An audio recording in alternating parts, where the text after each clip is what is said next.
I think CM साहब ने आज डिक्लेयर किया है, मैं उसको देखूंगा। और बाकी जो प्रक्रिया के तहत पहले भी आउट ऑफ टर्न मिले हैं, इसको भी परीक्षण करने के बाद उनको आउट ऑफ टर्न देंगे। सीएम साहब ने ऑलरेडी डिक्लेयर किया है। सर 5 साल में टीम का आप लोग का कितना मूवमेंट बढ़ा है, क्योंकि ये देखा जा रहा है चाहे काना का पेंच हो, वहाँ पे भी रिपोर्टें आई है कि वहाँ पे नक्सली कौन से दलम सर अभी सक्रिय है, क्या इंक्लूड है आपके?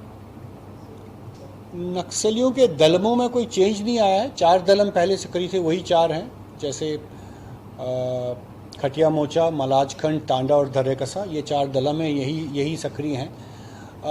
पिछले 5 साल में मूवमेंट जो है साइनोसाइडल होता है। साइनोसाइडल का मेरा कहने का मतलब है कि कुछ साल के कुछ टाइम में थोड़ा ज़्यादा हो जाता है, कभी कुछ कम होता है। लेकिन एक कारण ये भी है कि काना में जो विस्थापन के बाद कोई गांव नहीं बचा है, तो वो वहाँ से जो पहले वो अब उनके लिए कि वहाँ से कोई सूचना नहीं आती थी। अदरवाइज़ ये कहना कि काना में नक्सलियों ने डेरा डाला हुआ है, तो मुझे नहीं लगता है कि आप खुद जा सकते हैं काना, आप सब लोग जाके घूम भी सकते हैं वहाँ पे। और ये ज़रूर है कि कोर्ट जोन में जब से गांव विस्थापित हुए हैं, तो जिस तरह से पहले हमको सूचनाएं मिलती थी उसमें थोड़ी कमी ज़रूर आई। सर ये जैसे कटनी है टाइम पीरियड रहता है कि उनको वापस फिर यहाँ लाया जाएगा, और उसके साथ साथ ये उनकी एक पसंद का कोई अच्छा थाना दिया जाएगा।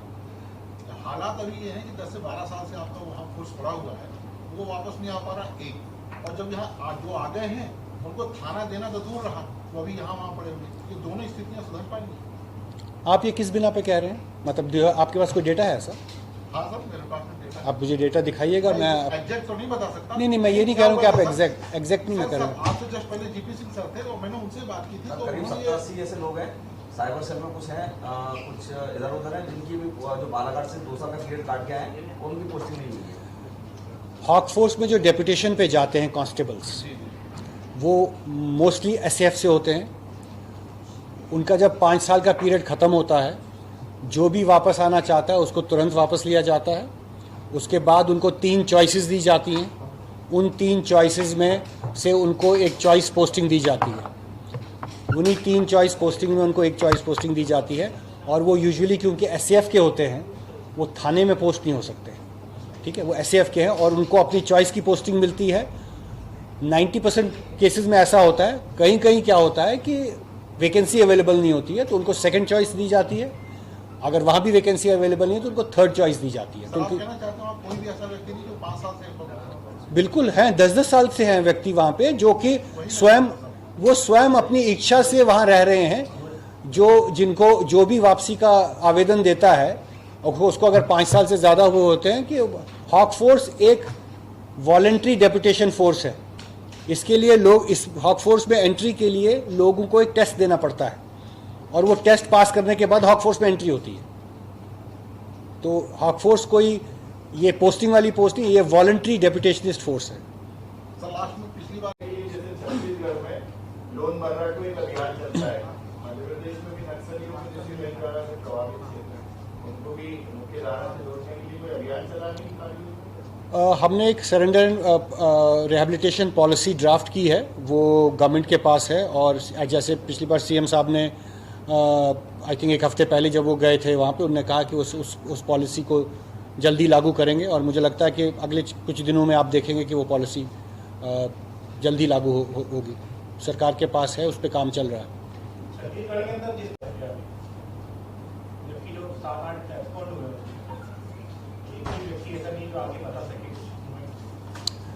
इनकाउंटर का मतलब है कि वहाँ से AK-47 से फायर हो रहा था। तो हमारा ये ज़रूर लक्ष्य होता है कि गोल है कि हम नक्सलाइट्स को न्यूट्रलाइज करें। उससे इक्वली इम्पॉर्टेंट गोल होता है कि पुलिस की अपनी क्षति नहीं होनी चाहिए। उसको अपना स्ट्रेटेजिक और डिफेंसिव के साथ चल के इन्होंने आई थिंक बहुत ही प्रैक्टिकल तरीके से अब काम किया है। और जब इनकाउंटर होता है, वहाँ से फायर आया, तो ऐसी लाइव सिचुएशन में पता नहीं कभी कोई आप में से कोई रहा है, मुझे मैं नहीं कह सकता। अभी इस बार इस मुठभेड़ में कोई टचवुड कोई किसी पुलिस वाले को कोई घायल नहीं हुआ है। जी। ठिकाना की पहचान हो पाई? अभी नहीं, अभी तो ये आज सुबह की घटना है। अभी सुबह की घटना है। वो जगह पैदल चलते थे, साढ़े 3-4 घंटे लगेंगे बहेला पुलिस स्टेशन से। ये अभी अर्ली मॉर्निंग की घटना है। उसके बाद सारी कार्रवाइयाँ वगैरह हो रही हैं। अभी तो टाइम लगेगा थोड़ा सा इन सब चीज़ों को। शुरू करें। थैंक यू, आप सब आए। आज सुबह करीब 6:15 पर मध्य प्रदेश पुलिस, जिसमें कि मुख्यतः हॉक फोर्स और उनको एडिशनल एसपी बालाघाट लीड कर रहे थे, ग्राम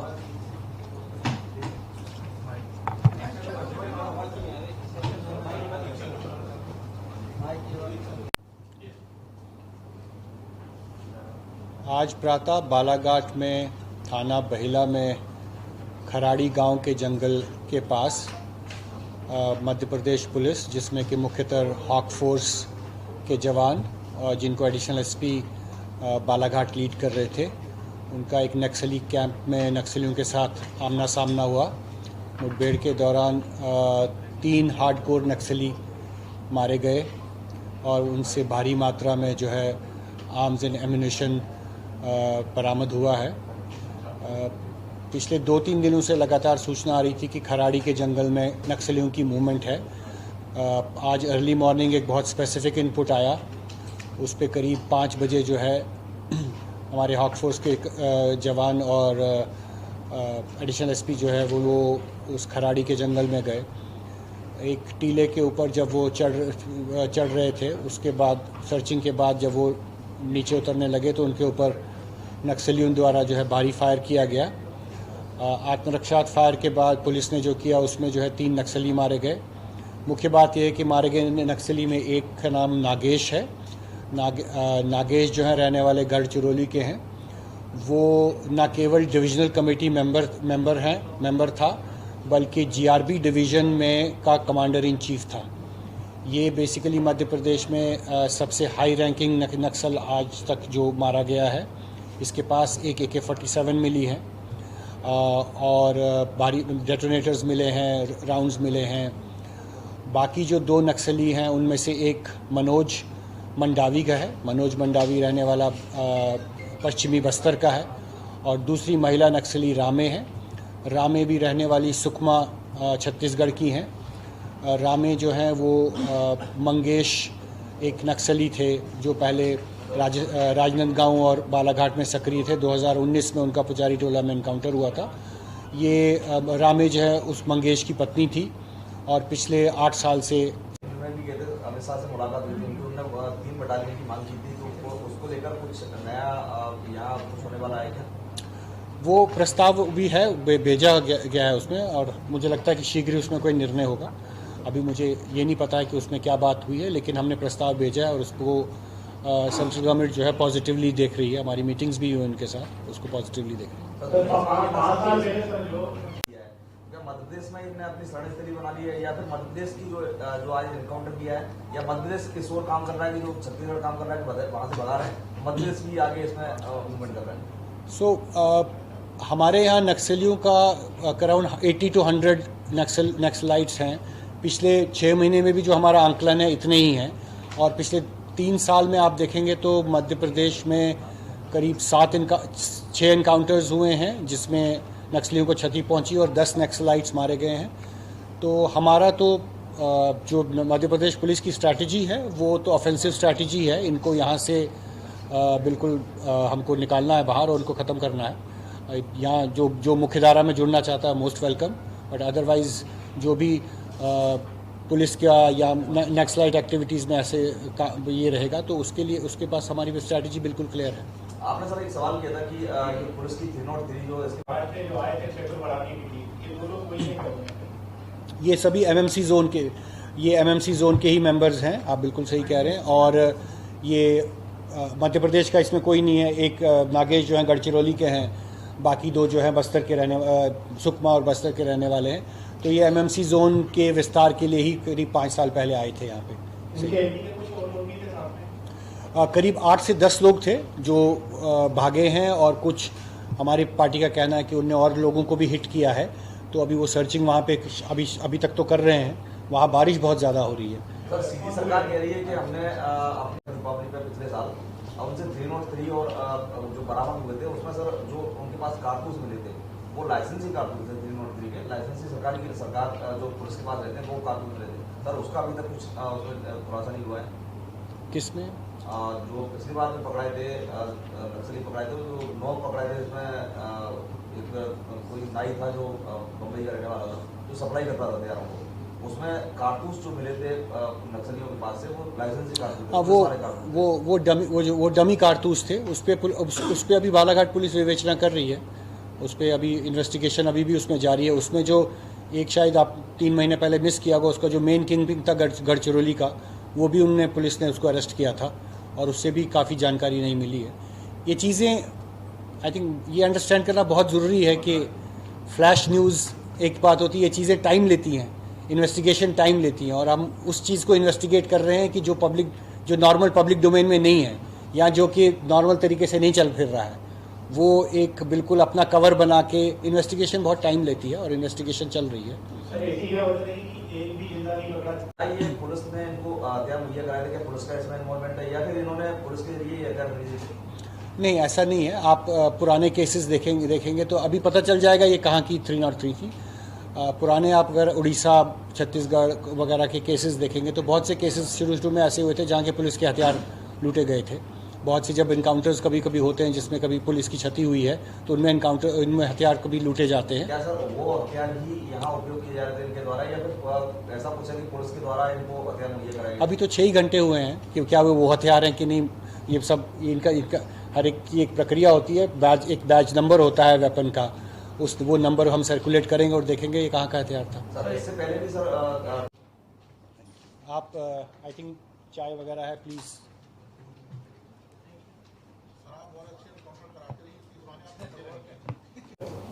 ये सभी जो एस्टिमेट्स हम हैं ये इंटेलिजेंस और इंटरव्यूज़ जो इंटरोगेशंस होती हैं उनके बेस पे करते हैं।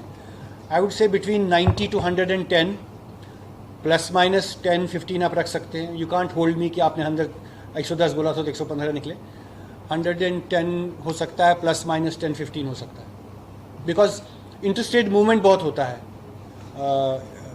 छत्तीसगढ़ में भी चले जाते हैं, गढ़चिरौली की तरफ भी चले जाते हैं, तो इंटरस्टेट मूवमेंट की वजह से कभी कभी फिक्स नंबर एक नहीं मिल पाता। Thank you. Anything else? Thank you.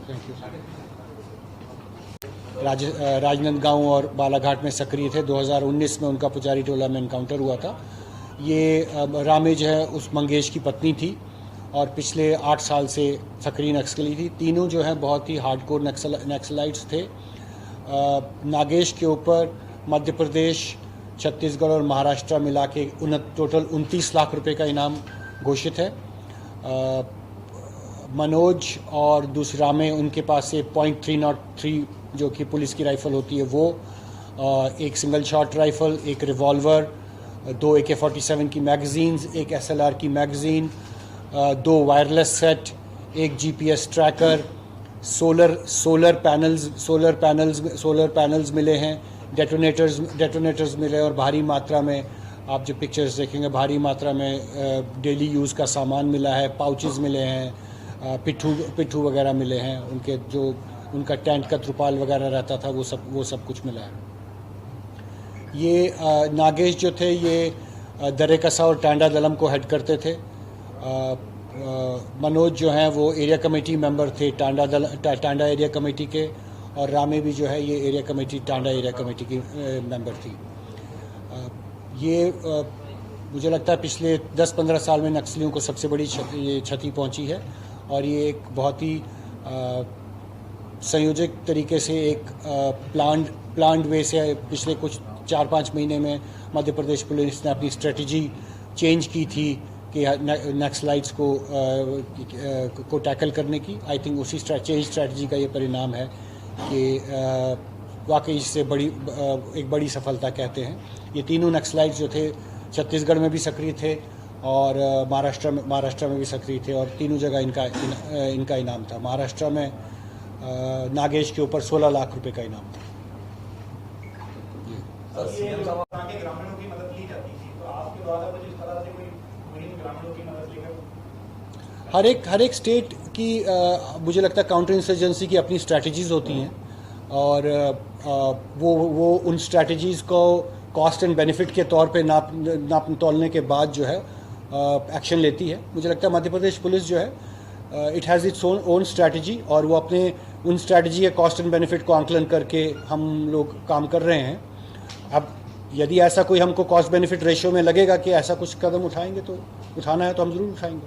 Sir एक बात थी कि जो लोगों को वहाँ इन जिलों को शामिल करने के लिए नक्सल जोन में अपने यहाँ से प्रस्ताव गया था करीब 1.5 साल पहले, उसकी स्थिति क्या है सर? मुझे नहीं लगता इन जिलों को शामिल करने के लिए प्रस्ताव गया था। पर्चे वगैरह मिले थे तो डिंडोरी का प्रस्ताव गया था। डिंडोरी का पिछले साल डिंडोरी जो है एसआरई योजना में शामिल हो गया है। बाकी वो प्रस्ताव है, मुझे देखना पड़ेगा। मुझे इसकी जानकारी नहीं है। सर, 4 में कितनी संख्या होगी लगभग? से इट अगेन।